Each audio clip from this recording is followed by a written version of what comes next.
तुमचं जे ऊर्जा आहे ती ऊर्जा या चेतासंस्थेमार्फत वर सरकत नाही. ती जर वर सरकली नाही तर वरचे तुमचे जे शरीर आहे, इंद्रिय आहे, त्यांना ऊर्जा मिळत नाही, ते ढिले राहतात. आपली शरीराचं सर्वात मुख्य स्थान कोणतं आहे? मेंदू आहे. तर मग सगळ्यात जास्त एनर्जी कोणाला भेटली पाहिजे? मेंदूला भेटली पाहिजे. पण ज्यांचं अधोस्थान मजबूत असतं त्यांची ऊर्जा खाली जाते. मग ते कायम तापट, कायम रागट, कायम चिडले. तुमच्याकडे जेवणाचा डबा आहे आणि तुम्ही रस्त्याने चालले आणि रस्त्याने तुम्ही उघडलाय आणि रस्त्याने उघडून खाताय. काय रे बाबा, माझा आहे, मी कधीही खाईल. अशा प्रकारे लोक आज आपल्या प्रेमाचं, नवरा बायकोचं प्रदर्शन करतात, बाहेर करतात ना. काही कधी एवढे बिलंदर आहे, शूटिंग करून रील काढून युट्यूबवर टाकतात. त्यांना हे कळत नाहीये का त्यांचं जीवन याच्यामुळे काय होणार आहे? पूर्ण उद्ध्वस्त होणार आहे. जेवढे लोक ते बघणार आहे त्यांच्या मनामध्ये त्यांच्याबद्दल काय तयार होणार आहे? विचार तयार होणार आहे. त्याचे व्हायब्रेशन्स क्रिएट होणार आहे आणि हे व्हायब्रेशन्स त्यांना बधीर करणार आहे. त्यांना कळणारच नाहीये त्यांच्या डोक्यामध्ये गंधन का. तुमचं पर्सनल लाईफ हे पर्सनल का आहे? प्रायव्हेट लाईफ म्हणतो आपण त्याला, ते प्रायव्हेट लाईफ आहे. आलं लक्षामध्ये? ते तुमचं व्यक्तिगत जीवन आहे. मग व्यक्तिगत जीवन जे आहे तुमचं, ते व्यक्तिगत जीवन शरीराच्या संदर्भात आहे. लक्षात ठेवा, शरीर हे तुमचं व्यक्तिगत आहे, ही सामाजिक प्रॉपर्टी नाहीये सर. स्पर्श डोळ्याचा पण असतो, लक्षात ठेवा. डोळ्याचा पण स्पर्श असतो, तो सगळ्यात भयानक असतो. जर एखादं उपोषी लहान मुलं असेल खूप दिवसांपासून आणि तुम्ही एखाद्या ठिकाणी वडापाव खाताय आणि ते तुमच्या वड्याकडे बघते, संपला तुमचा विषय. मग जर खाण्याच्या बाबतीमध्ये असं असेल तर वासनेच्या बाबतीत नसेल का? त्याच्या बाबतीत आणखीन भयानक असेल. आणि योगामध्ये ज्यावेळेस तुम्ही असता त्यावेळेस तुम्ही परिपूर्ण असता, तुम्हाला अपूर्णतेची जाणीवच होत नाही. जो प्रचंड प्रेमात पडलेला आहे तो तृप्त असतो सर. जो वासनेत पडलेला असतो ना, तो रोज नवीन नवीन जागा बघत असतो. आणि ह्या हॉटेलमध्ये टेस्ट कशी असेल, या हॉटेलमध्ये कशी असेल. त्या पाण्याबरोबर संतुलन साधलं की ते पाणी जे आहे ते तुम्हाला तरंगवतं आणि तुम्ही जर संतुलन गमावलं ते तुम्हाला बुडवतं. असंच आहे प्रकृतीचं, त्यालाच योग म्हटलेलं आहे. योगात तुम्ही असाल, तुम्ही एकरूप जर असाल, योग म्हणजे जोड हो, जॉईन. आपण जर ह्या प्रकृतीबरोबर जर एकरूप झालो, आपण जर ह्या परमात्म्याबरोबर जर एकरूप झालो तर आपलं जे जीवन आहे ना ते अलौकिक होऊन जातं. प्रत्येक गोष्ट तुमच्या जीवनातली तुम्हाला आनंद देऊन जाते, सर्वोत्कृष्ट होऊन जाते. सद्गुरूंना सांगायचं आहे की तुम्ही तुमचं जीवन उच्च दर्जावर न्या आणि ते योग असल्याशिवाय शक्य नाहीये. आणि योग म्हणजे काय सर? फक्त लक्ष देणं. जे तुम्ही करता आहात त्यात काय करा? लक्ष द्या. तुमची प्रत्येक गोष्ट, प्रत्येक कृती तुमची काय पाहिजे? योगात पाहिजे. योगात पाहिजे म्हणजे तुमचं लक्ष त्या कृतीवर पाहिजे. ह्याच्यावर नाही पाहिजे की कोण माझ्याकडे बघतंय, ह्याच्यावर नाही पाहिजे की ह्याच्यातून मला काय मिळणार आहे, ह्याच्यावर नाही पाहिजे की हे केल्याने माझा काय फायदा होणार आहे किंवा काय तोटा होणार आहे किंवा माझं काय नुकसान होणार आहे, ह्याचा विचार न करता ते करणे. आणि म्हणून असं म्हटलेलं आहे, ते करून तुम्हाला जर तोटा झाला, नुकसान झालं तर अनुभव येईल. अपयश जर आलं तर काय येईल? अनुभव येईल. आणि जर यश आलं तर तुम्ही आनंद मिळवाल. जीवन असंच आहे सर. तुम्ही जेव्हा तुमच्या जीवनामध्ये एखादी गोष्ट करता तेव्हा ती शरीराच्या स्तरावर करता, वासनेसाठी करता, की मनाच्या स्तरावर करता, समाधानासाठी करता, की ऊर्जेच्या स्तरावर करता, आनंदासाठी, ते फार महत्त्वाचं आहे. तो आनंदासाठी करत नव्हता, ते वासनेसाठी करत होता, तो अहंकारासाठी करत होता, मनाच्या स्तरावर करत होता. आणि शरीराच्या आणि मनाच्या स्तरावर जे जे जीवन आहे ते जीवन नष्ट होणार आहे, ते नश्वरच आहे, ते नष्टच होणार आहे. किती पण महान असू द्या, किती विशाल असू द्या. आणि म्हणून आपण सर्वांनी परमेश्वराच्या योगामध्ये आलं पाहिजे. त्याच्या जर योगात आलं तर आपलं जीवन जे आहे ना सर, नश्वरतेची भीतीच निघून जाते. जेव्हा आपण मजूर असतो, मजुरीच्या स्तरावर जेव्हा आपलं जीवन असतं, संकाम्य ज्याला आपण म्हणतो, आपलं डोकं चालवायचं नाही, फक्त मालक सांगेल तेवढं करायचं, सांगितलेल्या कामाचा दिल्या भाकरीचा आहे, अशा प्रकारचं एक जीवन आहे. एक जीवन काय आहे की स्वतः निर्णय घेऊन एखादी जबाबदारी पार पाडणं आहे. आणि त्याच्यापेक्षाही उच्च जीवन आहे तुम्ही मालक म्हणून सगळ्यांचं जीवन निश्चित करणं. आणि याच्या वरती पण एक स्तर आहे, तुम्ही मालक बनून ते सर्व कोणाच्या तरी हाती सोपवून देणं आणि मोकळं होणं, त्याला मुक्ती म्हटलेलं आहे. आपण त्या खालच्या थरावरच जीवन जगतो. शरीर हे मजूर आहे, दिल्या भाकरीचं आणि सांगितलेल्या कामाचं आहे शरीर. म्हणून शरीराच्या स्तरावर जगणारी माणसं काही आयुष्यभर मजूर करीत राहतात, सांग कामी राहतात. माणसाचा जो ओरा असतो, ऊर्जा क्षेत्र ज्याला असं म्हटलं जातं बरं का. तुम्ही कधी संतांच्या पाठीमागे असं गोल काहीतरी पाहिलंच ना, आभा मंडळ, ते आपल्या प्रत्येकाचं असतं. त्यांचंच असतं असं नाही, त्यांचं प्रखर असतं, आपलं डिस्टर्ब असतं. जसा आपला शरीराचा आकार जर आखीव रेखीव असेल तर आपण छान वाटतो, तसा तुमच्या ऊर्जेचा आकार जो आहे, आभेचा, ती आभा पण तुमची तशीच पाहिजे. ज्यावेळेस तुम्ही लोकांसाठी जगता तेव्हा ती पांढरी शुभ्र असते, दुसऱ्यांच्या आनंदासाठी जगता. जेव्हा ती स्वार्थासाठी जगता तेव्हा ती काळी होऊन जाते. जेव्हा तुम्ही संकुचित होता, तुम्ही जेव्हा प्रतिसाद देत नाही, तुम्ही कोणाबरोबर जोडण्यासाठी नकार देता, तेव्हा ती निगेटिव्ह होऊन जाते, ती डिस्टर्ब पण होते. ती एकदम एकदम गोल असते, अशी वाकडी तिकडी पण असते. आणि म्हणून आपली जो ऑरा असतो त्या ऑरानुसार तुमची स्पंदनं बाहेर पडतात. म्हणजे तुम्हाला ज्याला फोन करायचा त्याचाच फोन तुम्हाला येतो, याला टेलिपॅथी म्हणतात. म्हणजे तुम्ही ज्याचा विचार करता त्याच्या डोक्यामध्ये तुमचा विचार काय होतो, लगेच सक्रिय होतो. मग हे स्पंदनांमुळे होतं, व्हायब्रेशन्स. त्याच्याबद्दल सद्गुरू सांगताय की तुम्ही ज्या गोष्टीकडे लक्ष देता ते स्पंदित होतात. तुमच्या डोक्यामध्ये ज्याचे भाव तयार होतात ते स्पंदित होतं. म्हणून डोक्यामध्ये विचार करताना देखील खूप जागरूक असणं गरजेचं. तेव्हा भावनेमध्ये तुम्ही जेव्हा विचार करता, चिंतन करता, त्या गोष्टी तुम्ही काय करता, त्यांना आमंत्रण देता. तुम्ही जेव्हा म्हणता मी आजारी आहे, तुम्ही या प्रकृतीला सांगता मला आजारी पाहत. जेव्हा फोनवर लोकांना विचारता, साव तुम्ही कुठे आहे, आज आले नाही तुम्ही, हे सर डोकं दुखतं. संध्याकाळी तो हा दवाखान्यात जातो डोक्याची गोळीच घेऊन येतो. दिवसभरात तो 5 जणांना सांगतो डोकं दुखते. तुम्ही ह्या मेंदूला खोटं जरी सांगितलं तरी ते सांगकामी ते ऐकतं आणि खरं करून टाकतं. आणि म्हणून तुम्हाला एक लक्षात ठेवलं पाहिजे, तुम्ही जे विचार करता, तुम्ही ज्या कृती करता, तुम्ही ज्याप्रमाणे राहता, उठता, बसता, जसे कपडे घालता, त्याच प्रकारचं जीवन तुमचं बनतं. कारण तुमचं त्याच्यावर काय असतं, लक्ष असतं. लक्ष द्या, फक्त ध्यान द्या. आणि त्यालाच म्हटलेले ध्यान, त्यालाच म्हटलेले जप, तप, नामस्मरण, सगळं कशा करता, ही साधना कशा करताय, लक्ष द्यावं म्हणून नये. तुम्ही नामावर लक्ष द्या. नाम कोणतंही घ्या, पण लक्ष द्या नामावर. जप कुठलाही करा, लक्ष द्या. ध्यान कुठलंही करा, तिथे स्थिर करा, एक ठिकाणी स्थिर करा. काम करताय तिथे स्थिर व्हा. जेव्हा तुम्ही अशा प्रकारे तुमचं मन स्थिर करायला शिकाल, तो दिवस तुमच्या जीवनामध्ये योग घडून आणेल. आणि अशा योगात तुम्ही जर प्रयत्न करत राहिलात, हे एकदा प्रयत्न करून शक्य नाहीये सर. हे तुम्हाला रोज आणि प्रत्येक मिनिटाला स्वतःला आठवण करून द्यावी लागेल की मला विचारात पडायचं नाहीये, मला ह्या कृतीत पडायचं. गरजेचं काय त्याच्याकडे लक्ष केंद्रित करायचं. म्हणजे गरजेचं काय त्याच्यावर तुम्ही लक्ष केंद्रित केलं सर, बघा ज्या ज्या गोष्टी तुमचा आनंद काय होतो, हिरावून घेतला जातो, ज्या ज्या गोष्टी तुमची शांती भंग होते, ज्या ज्या गोष्टी तुमचं समाधान हिरावून घेतलं जातं, त्या सगळ्या गोष्टींना तुम्हाला टाळायचं. आजच्या ह्या काळामध्ये, या धकाधकीच्या जीवनामध्ये तुम्हाला विचलित करण्यासाठी खूप व्यवस्था आहे. खूप मोबाईल पासून, लोकांपासून, आवाजांपासून, इंटरनेट पासून, ते त्याचे जे व्हायब्रेशन्स आहे, इलेक्ट्रोमॅग्नेटिक वेव्ज आहे, मोबाईलची रिंगटोन आहे, एवढे आवाज आणि एवढे आवाज तुम्हाला डिस्टर्ब करण्यासाठी खूप सारी योजना आहे. आणि ह्या सगळ्या गोष्टींमध्ये तुम्हाला तुमच्या गोष्टीमध्ये काय राहायचंय, स्थिर. आणि ते स्थिर राहण्यासाठी तुम्हाला प्रत्येक क्षणाला काय करायचंय, स्वतःला सावध हरिणी सावध ग, करील कुणीतरी पाळस ग, तुझी कुणीतरी शिकार करेल, तू सावध. जशी हरिणी सावध राहती तशी तुमची चित्त सावध राहायला पाहिजे. चित्त सावध राहायला पाहिजे.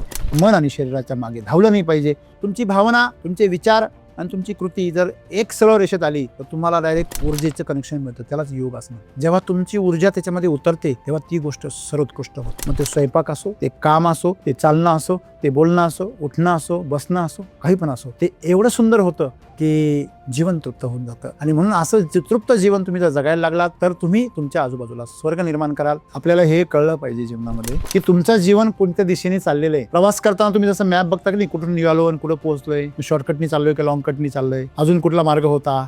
जीवन पण तसंच आहे लक्षामध्ये. आणि म्हणून आज संपूर्ण जे होतं सद्गुरूंचं, ते सगळं कशावर होतं, बसणं उठणं म्हणजे श्वास घेणं, काही पण करणं, हे शरीराच्या स्तरावर, म्हणजे त्याला कर्मयोग आहे. पहिल्या 3 ओळींमध्ये काय आहे, कर्मयोग आहे. हृदय कसं धडकतं म्हणजे काय, भक्तियोग. आणि नंतर काय म्हणतात, तुमचं जीवन कसं स्पंदित होतं, बरोबर आहे की नाही, तो ज्ञान योग आहे. तुमचं त्याच्यावर लक्ष पाहिजे. म्हणजे जे भगवान श्रीकृष्णाने 3 योग सांगितले भगवद्गीतेमध्ये, ते 3 योग याच्यामध्ये. तुम्ही जर ह्या गोष्टी जर शिकून घेतला तर लोकांना जे करायला वर्ष लागतं ते तुम्ही असं 1 दिवसामध्ये करून टाका. जेवढी प्रगती लोक अख्ख्या आयुष्यभर करत नाही तेवढी तुम्ही 2 वर्षात करा. जेवढा आनंद लोकांना आयुष्यभर जगून मिळत नाही तेवढा तुम्ही या छोट्याशा जीवनात मिळवा. सांगण्याचं तात्पर्य काय आहे की हा बदल योगायोगाने झाला, नशिबाने झाला असं कोण म्हणणार, ज्याला याची जबाबदारी घ्यायची नाही. तो काय म्हणणार, नाही सरांचं नशीबले जोरावर आहे. पण सरांनी त्यासाठी किती धावपळ केलंय, काय काय यातना सहन केल्या आहे त्याला नाही माहिती, बरोबर आहे की नाही. म्हणजे तुम्ही सर्वजण सुद्धा ह्या पोझिशन मध्ये येऊ शकता. मला हेच तुम्हाला सांगायचं. त्यासाठी काय करणं गरजेचं, स्वतःला झोकून देणं गरजेचं आहे.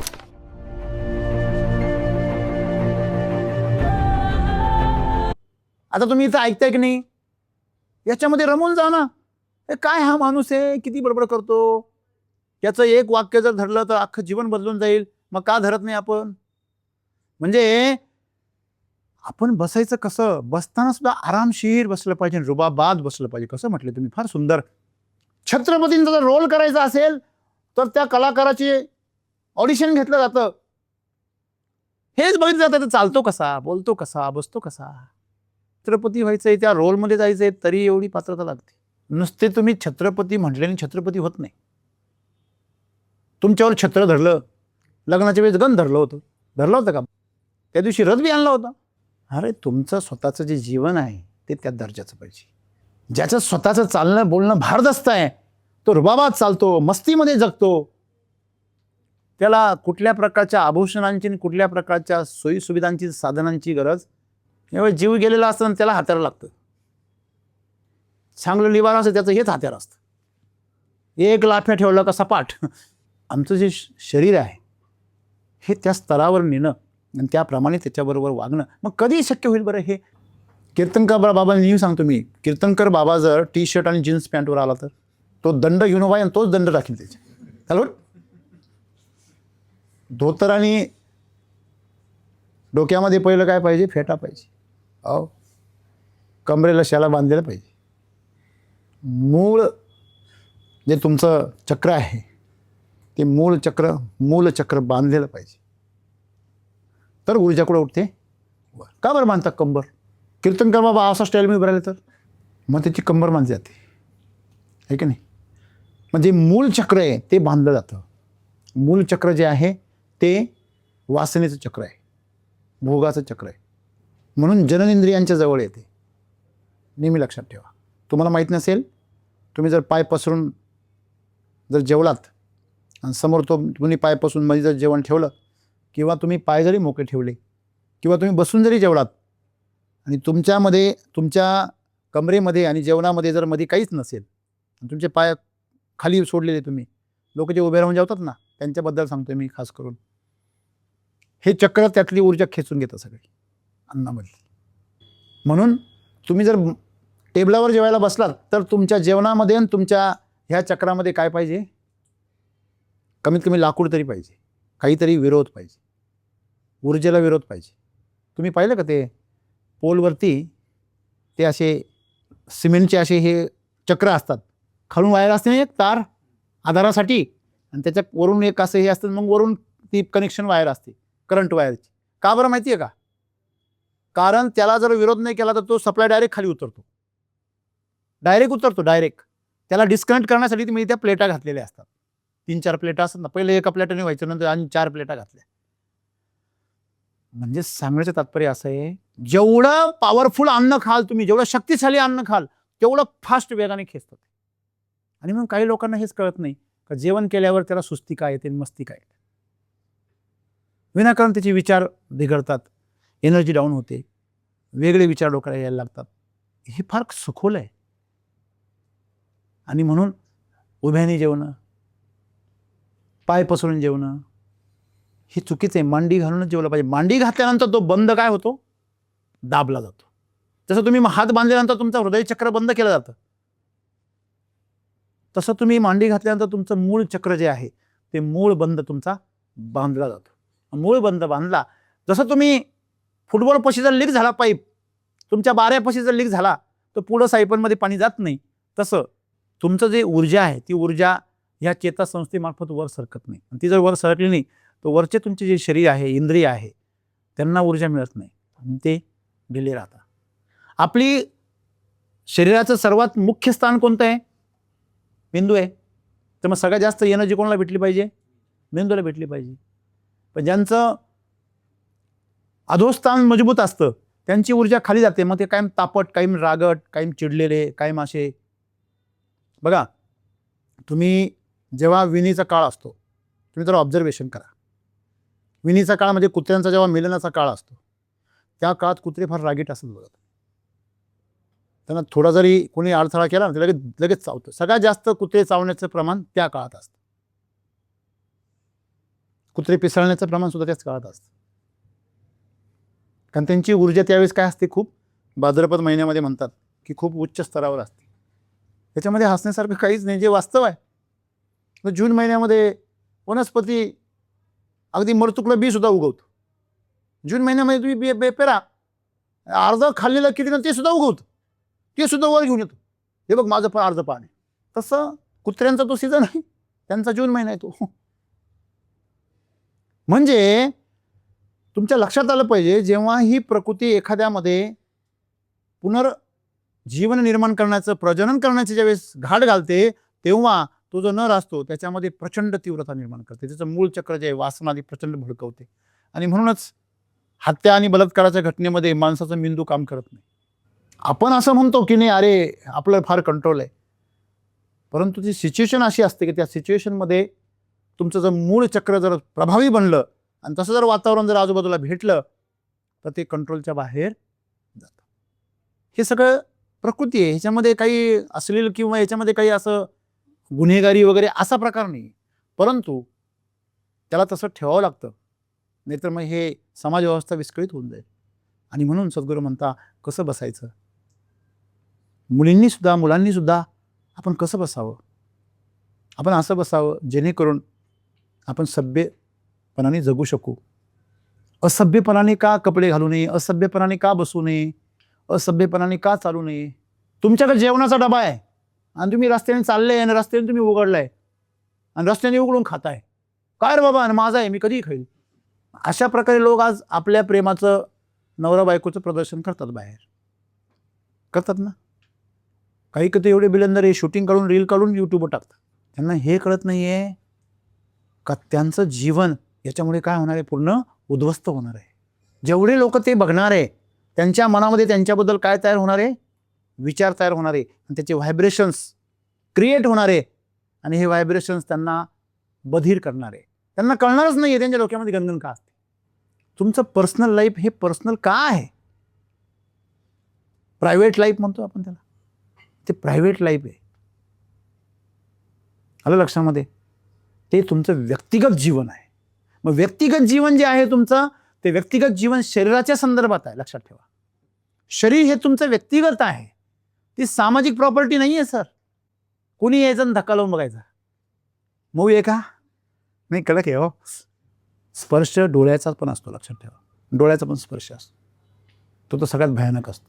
जर एखादं उपवाशी लहान मुलं असेल खूप दिवसांपासून आणि तुम्ही एखाद्या ठिकाणी वडापाव खाताय आणि ते तुमच्या वड्याकडे बघते, संपला तुमचा विषय. तुमचा विषय संपला. मग जर खाण्याच्या बाबतीमध्ये असं असेल तर वासनेच्या बाबतीत नसेल का? त्याच्या बाबतीत आणखीन भयानक असेल. हो, म्हणून तुम्हाला काय वाटलं, योग किती महत्त्वाचा आहे? तुम्ही जेव्हा योगामध्ये असता, परिपूर्ण असता, तेव्हा तुम्हाला दुसरी कुठलीही ऊर्जा डिस्टर्ब करू शकत. आणि योगामध्ये ज्यावेळेस तुम्ही असता त्यावेळेस तुम्ही परिपूर्ण असता, तुम्हाला अपूर्णतेची जाणीवच होत नाही. जो प्रचंड प्रेमात पडलेला आहे तो तृप्त असतो सर. जो वासनेत पडलेला असतो ना, तो रोज नवीन नवीन जागा बघत असतो.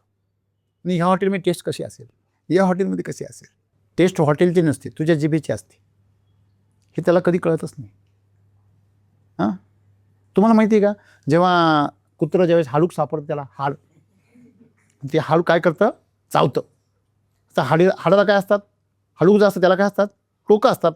त्या टोकाने त्याच्या तोंडात काय होतात, जखम होतात. बरं, ते कुत्रंच ना, बधीरच असतं, ते रक्त त्याच्या तोंडाचं निघतं, त्याला वाटतं या हाडातून रक्त येईल. आणि ते कुत्रं बघा, तुम्ही पाहिलं असेल, कितीतरी वेळ ते चघळीत राहतं, आतमध्ये रक्त भंबाळ होतं. आमच्या मनाची अवस्था हीच आहे. वासना आमच्या आतमध्ये आहे, बाहेर नाही आहे. ती फक्त भडकवण्याचं काम तुम्हाला बाहेरून झालं असं वाटतं. दोष आमच्यामध्ये, कळलं का? सगळं आमच्या आत, जे काय घडायचं ते आमच्यातच होतंय. पण आम्हाला कारण कुठं सापडतंय? हो, कावळ्याला बसायला आणि फांदीला मोडायला, एकच कारण होतं.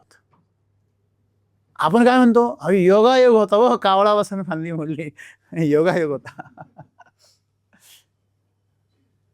ती मोडलीच होती, ते बसायचं फक्त नाटक झालं हो.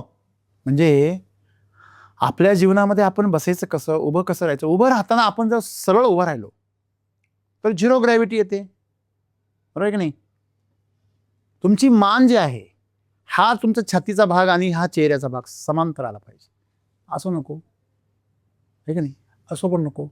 काही जण असं बघता, काही जण असं करता, काही जण असं बघता.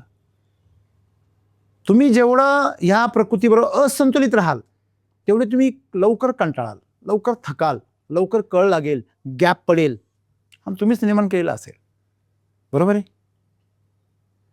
तुम्ही या प्रकृतीबरोबर जसं पाणी वाहतं बघा, काही माणसं, आमची आई जी होती ती मला सांगायची की मी लाटा खेळायची, पण ती सांगायची जेव्हा आमच्या प्रवरेला पूर यायचा, मी तिच्याबरोबर होडीमधून जायचो. तेव्हा हे नव्हतं, आमचे जेव्हा लहान वयामध्ये, जेव्हा आम्ही दुसरी तिसरीला होतो त्या काळामध्ये पूल नव्हते. अगदी फार रेअरली तालुक्यात एखादा पूल असायचा. नदीच्या इकडचे खुर्दन बुद्रुकवाले कायम पावसाळ्यामध्ये तिकूनच नमस्कार, कसं काय मग, बरं आहे का? हा, बरं आहे, बरं आहे. भेट गाठ नाही, लक्षामध्ये. तर तेव्हा मग होड्या असायच्या. तेव्हा पूर जर आला, त्या पुरामध्ये स्वतःला सोडून द्यायचे आणि त्या लाटांवरती, तुम्ही स्केटिंगवाले बघितले असतील ना, पाण्यावर कशा प्रकारे ते असे स्केटिंग करतात, घसरत जातात पाण्यावरती, लाटांवरती. अगदी त्या प्रकारे ते भोपळे घ्यायचे मोठे मोठे आणि त्या भोपळ्यांवर असे, आई सांगायची, मोठमोठ्या पुरांमध्ये आम्ही उड्या मारायचो. त्या पाण्याबरोबर संतुलन साधलं की ते पाणी जे आहे ते तुम्हाला तरंगवतं, आणि तुम्ही जर संतुलन गमावलं ते तुम्हाला बुडवतं. असंच आहे प्रकृतीचं. त्यालाच योग म्हटलेलं आहे. योगात तुम्ही असाल, तुम्ही एकरूप जर असाल, योग म्हणजे जोड हो, जॉईन. आपण जर ह्या प्रकृतीबरोबर जर एकरूप झालो, आपण जर या परमात्म्याबरोबर जर एकरूप झालो, तर आपलं जे जीवन आहे ना ते अलौकिक होऊन जातं. प्रत्येक गोष्ट तुमच्या जीवनातली तुम्हाला आनंद देऊन जाते, सर्वोत्कृष्ट होऊन जाते. आणि म्हणून आपल्याला सर श्वास कसा घ्यायचा हे पण कळत नाही. मी तुम्हाला सांगितलं की आपल्या जीवनामध्ये आपले किती वर्ष जगणार ह्याच्यावर काही नसतं. तुम्ही किती श्वास घेणार याच्यावर आपलं आयुष्य मोजलं जातं, असं शास्त्रात दिलेलं आहे. की तुम्हाला कोणतरी गुड मॉर्निंग करतंय, तुमच्या येण्याची कोणतरी वाट बघतंय, तुमच्या जिवंत असण्याची कोणतरी वाट बघतंय, तुमच्या असण्याची किती लोकांना किंमत आहे, तुम्हाला भेटण्यासाठी लोक आसुसलेले आहे, तुमचं असणं लोकांना प्रेरणा देणार आहे. तुमच्याकडे बघितल्यावर हसावंसं वाटतं. तुम्ही नाही आले तर तुमची उणीव भासते. तुम्ही जिथं जाल तिथं तुमची उणीव भासते. समजा आपण सकाळी ग्राउंडवर गेलो, त्या ग्राउंडवरती कमीत कमी 2-1 हजार लोक रोज येतात. हॅलो, पण त्यातले कितीतरी लोक असे का ते नाही आले ते त्यांना कोणी विचारित नाही. पण आपण जर नाही गेलो तर विचारता लोक असं 2 दिवस कुठं होते, त्यांना त्याची काय जाणवते. शेतकरी काय म्हणतात, सर आमच्याकडे आले का, या बरं का, आमच्याकडे याच, तुम्ही यावं म्हणून आम्ही हे पीक लावलं. बरोबर आहे ना, हे जगणं आहे सर. तुम्ही कुठेतरी जन्माला आले, कुठेतरी मेले, फक्त तुमचं 10वा आणि 13वाच लोकांना माहिती. हे जगणं नाही आहे. आणि म्हणून सद्गुरूंना सांगायचं आहे की तुम्ही तुमचं जीवन उच्च दर्जावर न्या, आणि ते योग असल्याशिवाय शक्य नाही आहे. आणि योग म्हणजे काय सर, फक्त लक्ष देणं. जे तुम्ही करता आहात त्यात काय करा, लक्ष द्या. तुमची प्रत्येक गोष्ट, प्रत्येक कृती तुमची काय पाहिजे, योगात पाहिजे. योगात पाहिजे म्हणजे तुमचं लक्ष त्या कृतीवर पाहिजे. ह्याच्यावर नाही पाहिजे की कोण माझ्याकडे बघतंय, ह्याच्यावर नाही पाहिजे की ह्याच्यात तुम्हाला काय मिळणार आहे, ह्याच्यावर नाही पाहिजे की हे केल्याने माझा काय फायदा होणार आहे किंवा काय तोटा होणार आहे किंवा काय नुकसान होणार आहे, ह्याचा विचार न करता ते करणे. आणि म्हणून असं म्हटलेलं ते करून तुम्हाला जर तोटा झाला, नुकसान झालं तर अनुभव येईल. अपयश जर आलं तर काय येईल, अनुभव येईल. आणि जर यश आलं तर तुम्ही आनंद मिळवाल. जीवन असंच आहे सर. अगोदरच ठरून काही होत नाही. याचा अर्थ नियोजनच करू नये का, नाही, जरूर करावं, नियोजन करावं, पण नियोजनाप्रमाणेच घडलं पाहिजे असा अट्टहास नसावा. अजिबात नियोजन करू नये असं नाहीच आहे. करावं, हरकत नाही, व्यवस्था आहे, व्यवस्थित असणं चांगलंच आहे, परंतु तसंच घडलं पाहिजे अशी अपेक्षा करणं म्हणजे लकीर के फकीर. बरोबर आहे, असंच झालं पाहिजे. ते तर रावणाचं चाललं होतं ना, असंच झालं पाहिजे. आधी शंकराची आणली, तिकडं कसं तरी त्या पार्वतीने स्वतःला वाचवलं आणि बेडूक्याच्या हातामध्ये देऊन टाकला. अहो, हा परम भक्त ना भोळ्या महादेवाचा, हा त्याच्याकडे गेला, प्रसन्न झाले महादेव, म्हणे बोल तुला काय पाहिजे, तुम्ही तुझी बायको दे. आता बोळाच महादेव तो ध्यानात होता, मला जा घेऊन. मग ते तिकडे मानस सरोवरमध्ये स्नान करत होती. म्हणे कुठे आहे, म्हणे मानस सरोवरमध्ये जा म्हणे. आणि हे कळलं पार्वतीला. जेव्हा कळलं, तिने विचार केला याचं काही खरं नाही आपल्या नवऱ्याचं, हा भोळा फुकट आहे का, हा मला पण देऊन टाक. मग तिने एक योग मायेने, तिच्याकडे शक्ती होती, एक बेडूक उचलला आणि त्याला सुंदर स्त्रीचं रूप धारण केलं, त्याला तिथे सोडलं तिला, आणि स्वतः राक्षस तालमध्ये त्याला सोडलं. कुणाला, त्या बेडकाला. आणि मग गणाला सांगितलं की त्याला सांग की पार्वती कुठे आहे, राक्षस तालमध्ये आहे. त्या राक्षस तालमध्ये तिथे ती मंदोदरी म्हणजे काय, मंडूक म्हणजे काय, मंडूक म्हणजे बेडूक, आणि मंडूकाच्या उदरी जन्माला आली ती मंडोदरी. कळलं का, मंदोदरी. तर अशा प्रकारे मग ती सुंदर युवती त्याने बघितली, तो घेऊन आला तिथून. ती झाली, त्याच्यात मन नाही भरलं, इकडे आला स्वयंवर करायला. तिथं काही जमलं नाही, डाळ नाही शिजली, मग पळून घेऊन गेला. सांगायचं तात्पर्य काय सर, की तुम्ही जेव्हा तुमच्या जीवनामध्ये एखादी गोष्ट करता तेव्हा ती शरीराच्या स्तरावर करता, वासनेसाठी करता, की मनाच्या स्तरावर करता, समाधानासाठी करता, की ऊर्जेच्या स्तरावर करता, आनंदासाठी, ते फार महत्त्वाचं आहे. तो आनंदासाठी करत नव्हता, तो वासनेसाठी करत होता, तो अहंकारासाठी करत होता, मनाच्या स्तरावर करत होता. आणि शरीराच्या आणि मनाच्या स्तरावर जे जे जीवन आहे ते जीवन नष्ट होणार आहे, ते नश्वरच आहे, ते नष्टच होणार आहे, किती पण महान असू द्या, किती विशाल असू द्या. आणि म्हणून आपण सर्वांनी परमेश्वराच्या योगामध्ये आलं पाहिजे. त्याच्या जर योगात आलं तर आपलं जीवन जे आहे ना सर, नश्वरतेची भीतीच निघून जाते. जेव्हा आपण मजूर असतो, मजुरीच्या स्तरावर जेव्हा आपलं जीवन असतं, संकाम्य ज्याला आपण म्हणतो, आपलं डोकंच चालवायचं नाही, फक्त मालक सांगेल तेवढं करायचं, सांगितलेल्या कामाचा आणि दिल्या भाकरीचा आहे, अशा प्रकारचं एक जीवन आहे. एक जीवन काय आहे की स्वतः निर्णय घेऊन एखादी जबाबदारी पार पाडणं आहे. आणि त्याच्यापेक्षाही उच्च जीवन आहे तुम्ही मालक म्हणून सगळ्यांचं जीवन निश्चित करणं. आणि याच्यावरती पण एक स्तर आहे, तुम्ही मालक बनून ते सर्व कोणाच्या तरी हाती सोपवून देणं आणि मोकळं होणं, याला मुक्ती म्हटलेलं आहे. आपण त्या खालच्या थरावरच जीवन जगतो. शरीर हे मजूर आहे, दिल्या भाकरीचं आणि सांगितलेल्या कामाचं आहे शरीर. म्हणून शरीराच्या स्तरावर जगणारी माणसं काय आयुष्यभर मजूर करीत राहतात, सांगकामी राहतात. मन जे आहे ते काय आहे, नेहमी ते स्वतः जबाबदारी घेतं आणि एखादी गोष्ट पार पाडतं, पण त्याला अहंकार होतो. मग त्या अहंकारामध्ये मीच देव आहे असा त्याला कंसासारखा अभिमान होतो, त्याला हिरण्यकश्यपूसारखा अभिमान होतो, रावणासारखा अभिमान होतो. म्हणून मनाच्या स्तरावर जगणारी माणसं जी आहे ती शेवटी भरकटत रावणच बनतात. बुद्धिजीवी माणसांची हीच अवस्था आहे. आणि म्हणून आपण सर्वांनी पुढच्या अवस्थेकडे गेलं पाहिजे. कळलं का? मग कुठलंही काम करताना आपण भक्त बनलं पाहिजे. त्या कामाचं आपण विभक्त होतो, अंग चोरून काम करतो. आपण म्हणतो मराठीमध्ये शब्द आहे काय, अंग चोरून. आपण काम अंग चोरून करतो असंच नाही आहे, त्या सवयीमुळं तुम्ही श्वाससुद्धा अंग चोरून घेता. त्यामुळे तुम्ही उठता बसताना देखील कायम अंग चोरून बसता. जो माणूस मनमोकळेपणाने बसतो, मनमोकळेपणाने श्वास घेतो, तो मनमोकळेपणाने काम करतो सर. मनमोकळेपणाने लोकांना खाऊ घालतो आणि दुसऱ्याच्या घरी गेल्यावर मनमोकळेपणाने जेवतो. आपण सर्वांनी आपलं हृदय कसं धडकलं पाहिजे? आपलं हृदय हे भीतीने धडकलं पाहिजे का, वासनेने धडकलं पाहिजे का, भोगासाठी धडकलं पाहिजे का? आज आम्ही सगळेजण फक्त भोगासाठी आणि लोभासाठीच आम्ही आमचं शरीर धडधड करतंय, भीतीने धडधड करतंय का जे आहे ते गमावून घेतलं काय, आमच्याकडून कोणी हिसकावून घेतो का काय? संपत्ती असेल, नाव असेल, प्रॉपर्टी असेल, पैसा असेल, तुमची काय ती इज्जत असेल, ती कुणीतरी प्रतिष्ठा तुमची कुणीतरी काढून गेली, ह्या भीतीने तुमचं हृदय काय करतं, कायम दडपणामध्ये येतं. किंवा हे मरतं का काय, हे शरीर मरतं की काय, या भीतीने सुद्धा आपलं हृदय काय करत असतं, धडधड धडधड करत असतं. पण ते हृदय तुमचं कशासाठी धडकलं पाहिजे? आनंदात धडकलं पाहिजे, आभारामध्ये धडकलं पाहिजे, सेवेसाठी धडकलं पाहिजे, दुसऱ्यासाठी धडकलं पाहिजे. मग हे सद्गुरू आम्हाला सांगताय की तुमचं जीवन जे आहे ते कसं स्पंदित झालं पाहिजे, तिच्या स्पंदनाने आजूबाजूला आनंदाच्या लहरी पसरल्या पाहिजे. काही माणसं आले दिवसा अंधार होतो, त्यांच्या रंगामुळे नाही, त्यांच्या ऑरामुळे. तुम्हाला माहिती आहे माणसांचा ऑरा हा पांढरा असू शकतो आणि काळा पण असू शकतो. हॅलो, माणसांचा जो ऑरा असतो, ऊर्जा क्षेत्र ज्याला असं म्हटलं जातं बरं का.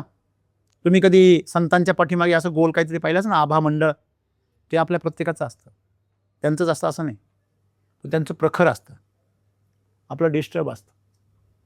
जसा आपला शरीराचा आकार जर आखीव रेखीव असेल तर आपण छान वाटतो, तसा तुमच्या ऊर्जेचा आकार जो आहे आभेचा, ती आभा पण तुमची तशीच पाहिजे. ज्यावेळेस तुम्ही लोकांसाठी जगता तेव्हा ती पांढरी शुभ्र असते, दुसऱ्यांच्या आनंदासाठी जगता. जेव्हा ती स्वार्थासाठी जगता तेव्हा ती काळी होऊन जाते.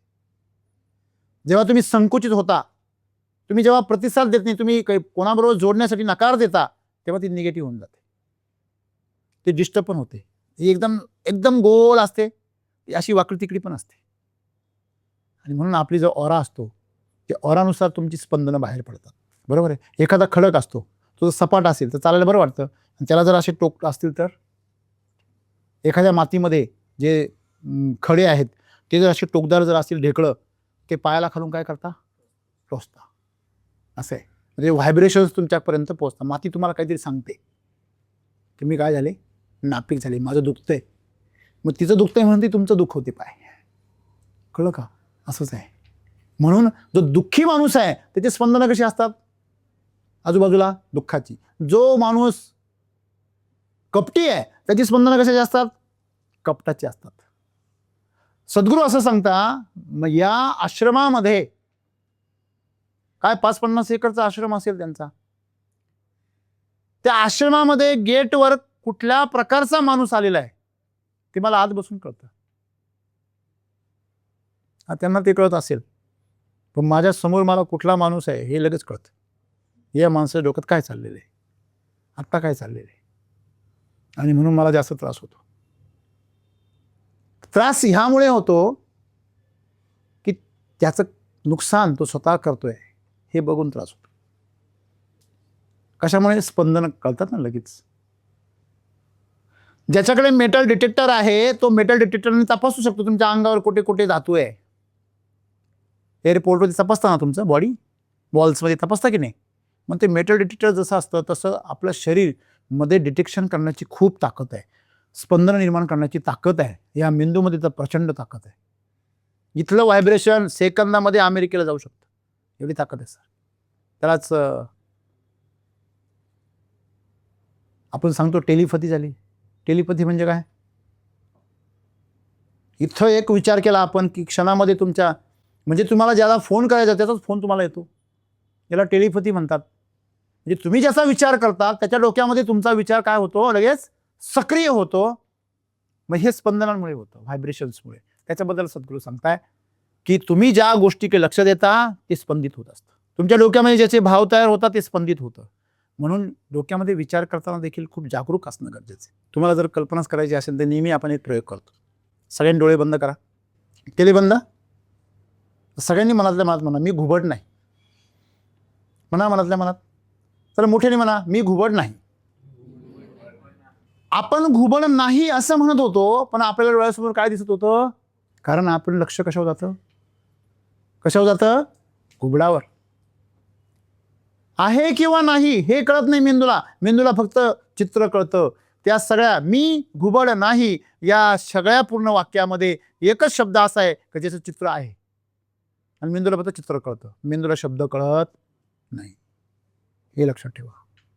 तेव्हा भावनेमध्ये तुम्ही जेव्हा विचार करता, चिंतन करता, त्या गोष्टी तुम्ही काय करता? त्यांना आमंत्रण देत असता. तुम्ही जेव्हा म्हणता मी आजारी आहे, तुम्ही ह्या प्रकृतीला सांगता मला आजारी पाड. जेव्हा फोनवर लोकांना विचारता ना, साव तुम्ही कुठे आहे, आज आले नाही तुम्ही? नाही सर डोकं दुखतंय. संध्याकाळी तो हा दवाखान्यात जातो, डोक्याची गोळीच घेऊन येतो. दिवसभरात तो 5 जणांना सांगतो डोकं दुखतंय. तुम्ही ह्या मेंदूला खोटं जरी सांगितलं तरी ते सांगकामी ते ऐकतं आणि खरं करून टाकतं. आणि म्हणून तुम्हाला एक लक्षात ठेवलं पाहिजे, तुम्ही जे विचार करता, तुम्ही ज्या कृती करता, तुम्ही ज्याप्रमाणे राहता, उठता, बसता, जसे कपडे घालता, त्याच प्रकारचं जीवन तुमचं बनतं. कारण तुमचं त्याच्यावर काय असतं? लक्ष असतं. आणि म्हणून तुम्ही तुमचं लक्ष स्थिर ठेवलं पाहिजे आणि ते एकाग्र ठेवलं पाहिजे. तुम्ही ते लक्ष जर सारखं बदलत राहिले तर तुमचं जीवन उद्ध्वस्त होणार. आणि म्हणून सद्गुरूंना आज आम्हाला एवढं सांगायचं आहे की योग म्हणजे फक्त ध्यानधारणा करणं आणि योगासनं करणं म्हणूनच नाही आहे. तिथे एक विधी आहे. या शरीराला एका साच्यामध्ये आणण्याची ती काय आहे? विधी आहे. त्यामुळे तुमच्या शरीराची जी हालचाल आहे, स्नायूंची हालचाल, शरीराच्या अवयवांची हालचाल एका शिस्तबद्ध रीतीने व्हावी, आणि त्यानंतर तुमचं शरीर ज्या क्रिया करेल त्या अतिशय सूत्रबद्ध रीतीने करेल. म्हणून ती एक व्यवस्था आहे. योगासनं केल्यानंतर योगा साधला जातो असं नाही आहे. तुम्ही दैनंदिन जीवनामध्ये प्रत्येक कृतीमध्ये किती समर्पित आहे त्याच्यावर तुमच्या योगाचं फळ अवलंबून आहे. बघा, काही पण तुम्ही काय करता याला किंमत नाही, तुम्ही काय कृती करता याला महत्त्वच नाही आहे. महत्त्व कशाला आहे? तुमचं लक्ष आहे का तिथे? फक्त लक्ष द्या, लक्ष द्या, फक्त ध्यान द्या. आणि त्यालाच म्हटलेले ध्यान, त्यालाच म्हटलेले जप, तप, नामस्मरण, सगळं कशा करता? ही साधना कशा करताय? लक्ष द्यावं म्हणून आहे. तुम्ही नामावर लक्ष द्या. नाम कोणतंही घ्या, पण लक्ष द्या नामावर. जप कुठलाही करा, लक्ष द्या. ध्यान कुठलंही करा, तिथे स्थिर करा, एक ठिकाणी स्थिर करा. काम करताय तिथे स्थिर व्हा. जेव्हा तुम्ही अशा प्रकारे तुमचं मन स्थिर करायला शिकाल, तो दिवस तुमच्या जीवनामध्ये योग घडून आणेल. आणि अशा योगात तुम्ही जर प्रयत्न करत राहिलात, हे एकदा प्रयत्न करून शक्य नाही आहे सर. हे तुम्हाला रोज आणि प्रत्येक मिनिटाला स्वतःला आठवण करून द्यावी लागेल की मला विचारात पडायचं नाहीये, मला ह्या कृतीत पडायचं आहे. मला हा विचार करायचा नाहीये की कोण काय विचार करतंय, मला काय हवंय, हे मन काय म्हणतंय, ह्याचा मला विचार करायचा नाहीये. तर जे मी करत आहे मला त्याच्यामध्ये 100% उतरायचंय आणि तेच मला करायचंय. डोक्यात येणाऱ्या विचारांच्या मागे मी धावणार नाही, हे तुम्हाला सतत सांगायचंय.